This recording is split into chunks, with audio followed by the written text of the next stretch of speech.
عزیزان ملت اسلامیہ، اللہ رب العزت کا ارشاد ہے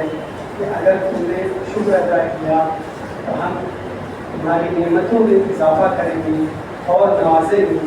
اور اگر اللہ کی ناشکری کیا تو بے شک میرا عذاب بڑا سخت ہے۔ عزیزان گرامی القدر، اللہ تبارک و تعالیٰ نے انسان کو بے شمار نعمتیں عطا فرمائی۔ انسان اگر اس پر غور کرنے لگے، ایک ایک نعمت اتنی قیمتی ہے کہ انسان سجدے میں سر رکھ کر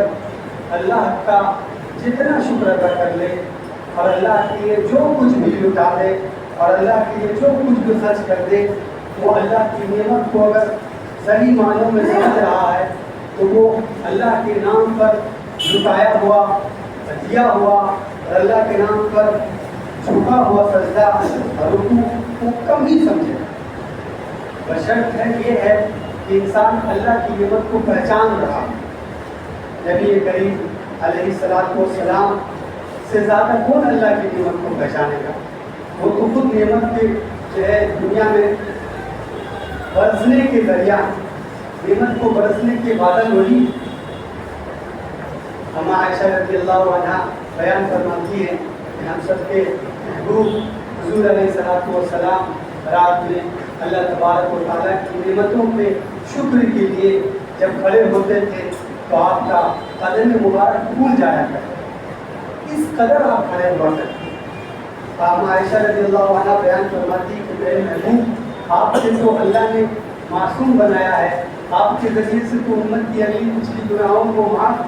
کیا جائے گا، آپ اتنی زیادہ اللہ کے لیے عبادتیں کیوں کرتے ہیں؟ محبوب علیہ السلام فرماتے ہیں کہ کیا میں اللہ کا شکر گزار بندہ نہ بنوں؟ ہم سب کیا تھا نعمتوں کو خوب جانتے تھے کہ اللہ نے اس کو کس کس طرح کی نعمتیں عطا فرمائیں، جو نعمتیں اور پچھلی امتوں کو نہیں عطا کی گئی وہ ساری نعمتیں اس امت پر تمام کر دی گئی۔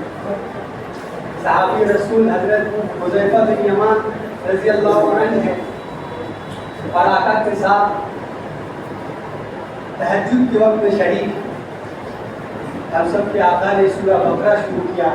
صحابی رسول بیان فرماتے ہیں کہ مجھے لگا کہ ہم سب کے آقا 100 آیت پر، سورہ بقرہ کی 100 آیت پر رکوع فرما دیں گے، لیکن 100 آیت سے آگے بڑھے۔ حضرت حذیفہ بن یمان دل میں سوچتے ہیں کہ ہمارے آقا سورہ بقرہ پر ایک رکوع فرما دیں گے۔ آقا آپ سورہ نساء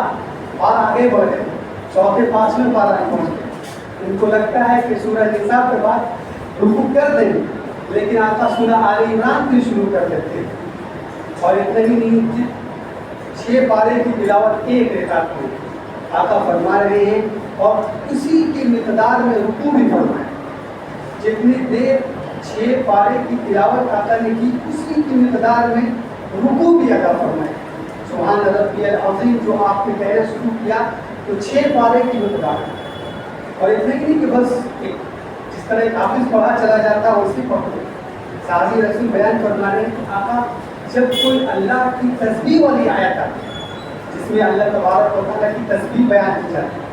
جیسے سبحان اللہ، اس طرح کے الفاظ آتے ہیں تیری ذات پاک ہے اللہ، تو وہاں پر رکوع حضور ٹھہر کر سبحان اللہ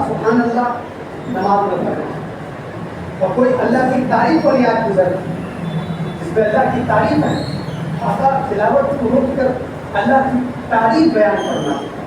اور کوئی سوال والی آیت گزرتی تو آقا رک کر سوال جیسے الفاظ، سوال جیسا آپ قرآن پاک کی آیتوں کو فرمایا کرتے ہیں۔ اتنا زیادہ اللہ کا شکر ادا کرنا یہ امت کے سبب ہے کہ امت اللہ کی نعمتوں پر شکر گزاری کر نہ سکے۔ یاد رکھیے اللہ کی نعمت وہ نہیں ہے جس کا انتظار ہم کر رہے ہیں کہ وہ مل جائے۔ کوئی ہے نوجوان جو ملازمت کی تلاش میں وہ انتظار کر رہا ہے کہ اللہ تبارک و تعالیٰ اس کو ملازمت دے گا تو سجدے میں گر جائے۔ کوئی نوجوان ہے جو انتظار کر رہا ہے کہ اللہ تبارک و تعالیٰ اس کو صحت دے گا تو وہ سجدے میں گر جائے۔ کوئی ایسا ہے جو باپ کا جو ہے کسی بیٹی کا باپ ہے، وہ انتظار کر رہا ہے کہ بیٹی کے ہاتھ پیلے ہو جائیں گے، پڑے گا کہ سجدے میں گر جائے۔ نعمتیں یاد رکھیے وہ نہیں ہے جو آپ کو ملنے والی ہم کو ملنے والی ہیں، نعمتیں وہ ہیں جو ہم کو مل چکی۔ صحت اتنی بڑی نعمت ہے، ایک شخص جو ملازمت کی تلاش میں ہے، دیکھیے کہ اس نے ڈگریاں کیسے حاصل کی، اس نے ڈگری کس کی توفیق سے حاصل کی، جس ڈگری کی بنیاد پر وہ ملازمت کا خواہاں ہے اور تلاش کر رہا ہے، وہ جو ڈگریاں اللہ نے عطا فرمائی، اتنے ایسے ہیں جو ان ڈگریوں کو حاصل کرنے کی خواہش ہے، وہ صحت جس کے آنے کی تمنا ہے، وہ صحت نہیں، بلکہ جو ابھی وہ جس بیماری میں مبتلا ہے اس پہ اللہ کا شکر ہے۔ جو اللہ تبارک و تعالیٰ کی طرف سے مال حاصل ہے اس پر اللہ کا شکر ادا کرنا ہے، اس مال پر نہیں جو آنے والا ہے۔ اس لیے تو قرآن نے جو الفاظ استعمال کیا، ان شکر تم، اگر تم نے شکر ادا کیا، یعنی جو کچھ اللہ نے دیا ہے۔ دیکھیے استنجا کوئی جاتا ہے اور واپسی میں دعا سکھائی گئی ہے کہ اللہ کی تعریف ہے جس نے ہم سے تکلیف کو دور کر دی۔ ذرا اور کتنے ایسے ہیں جو استنجا کے لیے ڈاکٹر کے لائن لگائے، استنجا نہیں آ رہا، دشواری ہے، اس نلی میں پریشانی ہے، پتھر ہے، بہت کچھ۔ کتنے ایسے ہیں جو بیت الخلاء میں اپنی حاجت کی پورا ہونے کے لیے پریشان ہیں۔ اگر انسان کو یہ سب چیزیں میسر ہیں، اور کتنے ایسے ہیں جو ہم کو حاصل ہے اس کے لیے رات کو اٹھ کر تہجد میں اللہ سے مانگ رہے ہیں، جبکہ وہ چیز ہم کو ملی ہوئی۔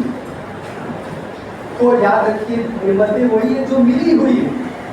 اور جو ملنے والی ہے اس پر تو شکر انسان کرے گا ہی کرے گا۔ رب سے وہ وعدہ کرتا ہے کہ یہ حاصل ہو جائے تو شکر ہے، یہ بیٹیوں کے ہاتھ کے لیے ہو جائے تو شکر، جو اللہ نے بیٹیاں دی ہیں اس پر کتنا شکر، اولاد کامیاب ہو جائے تو اللہ تیرا شکر ادا کروں گا، اولاد اللہ نے دی ہے اس پر کتنا شکر۔ صحتیں جتنی بھی 85% حاصل ہے، توانائی 85% حاصل ہے، 50 آنے کی تونا کر رہا ہے، 50% مکمل فٹ ہو جاؤں تو اللہ کی تعریف کروں گا اور اللہ کے سجدے میں گر جاؤں گا، 50% جو صحت حاصل ہے اس پر کیا ادا کرنا، جو نعمتیں ملی ہوئی ہیں اس پر اللہ کا شکر ادا کرنا، اور اسی بنیاد پر جو ملی ہوئی نعمتوں پر انسان شکر کرے گا تو اللہ تبارک و تعالیٰ نے کہا ہم اس کی نعمتوں میں اضافہ کریں گے، 50 سے 100 کریں گے، 60 سے 100 کر دیں گے، 100 سے اور آگے بڑھاتے ہیں۔ اور یاد رکھیے ان نعمتوں کے حصول کا اللہ کے نبی صلی اللہ علیہ وسلم نے امت کو ترغیب دی۔ صحابی رسول ہیں حضرت ربیعہ بن کعب، حضور علیہ السلام کے لیے تہجد کے وقت میں اور دیگر نمازوں میں حضور علیہ السلام کے لیے وضو کا پانی لایا کرتے ہیں۔ اصحاب صفہ میں سے، چبوترے والے میں سے، ایک چبوترے والے وہ تھے جن کے لیے صدقات کا جو آ جاتا تھا حضور علیہ السلام کے پاس، اسی پر ان کا گزارا بسارا تھا، اس لیے کہ وہ کماتے نہیں تھے، حضور کی صحبت میں دن و رات رہا کرتے۔ ان سے پوچھتے ہیں حضور کہ مجھ سے کچھ مانگو، مجھ سے کچھ مانگو۔ وہ ایسے ہیں کہ 2 دن پاکا رہتے ہیں، وہ ایسے ہیں کہ سونے کے لیے بستر نہیں، وہ ایسے ہیں کہ چھت ہے، سر کے اوپر آسمان ہے، دنیا کا کوئی ساز و سامان ان کے پاس نہیں ہے۔ آقا جب اس سے کہتے ہیں کہ مجھ سے مانگو تو کہتے ہیں کہ آپ کی صحبت مانگتا ہے، جنت میں آپ کی رفاقت مانگتا۔ کتنی اچھی تربیت حضور نے فرمائی کہ ان حضرات نے باتیں کو کچھ اہمیت نہیں دی اور بستر کو کچھ اہمیت نہیں دی اور اپنے سر پر چھت کو کوئی اہمیت نہیں دی۔ اس کے مقابلے میں جن کی حضور نے تربیت نہیں فرمائی تھی، جو تربیت یافتہ نہیں تھے، ایک بدو ہے، تربیت یافتہ نہیں ہے، حضور سے کبھی ان کی بات چیت ملاقات نہیں ہے، صحبت میں نہیں ہے، اور آ رہے ہیں حضور پوچھ رہے ہیں کہ مجھ سے کچھ مانگو، وہ صاحب کہتے ہیں کہ اونٹ دے دیجیے۔ حضور کہہ رہے ہیں کہ مجھ سے کچھ مانگو، وہ کہتے ہیں ایک اونٹ دے دیجیے، کہ چلو اور کچھ مانگو۔ یہ صحابی جو صفہ والے تھے ان سے پھر حضور نے کہا کہ کچھ اور مانگنا ہے، کہا نہیں اتنا کافی ہے آپ کی صحبت میں۔ اور جو دوسرا صحابی ان سے پوچھا چلو کچھ اور مانگو، وہ کہتے ہیں کہ اونٹ پر رکھنے کے لیے کجاوا دے، چلو کچھ اور مانگو۔ تیسری بار حضور اس کو آفر کرتے ہیں کہ کچھ اور مانگو، کہتے ہیں کہ آنے جانے کا خرچہ دے، بس دنیا کی چیز۔ ایک وہ ہے جو حضور کی تربیت میں رہنے والا انسان ہے اور ہر طرح کی دنیاوی چیزوں سے محروم ہے، نہ چھت ہے سر پر نہ بستر ہے اور روٹی کا تو ٹھکانا ہی نہیں ہے، لیکن وہ جب حضور سے کہے اس سے مانگو تو جنت میں آپ کی صحبت مانگے، آپ کی رفاقت مانگے، آپ کے ساتھ جنت میں رہنے کا اللہ تبارک و تعالیٰ سے وعدہ کروانے۔ یہ ہے مسلمان کہ مسلمان کو آخرت کی نعمت کی ہے،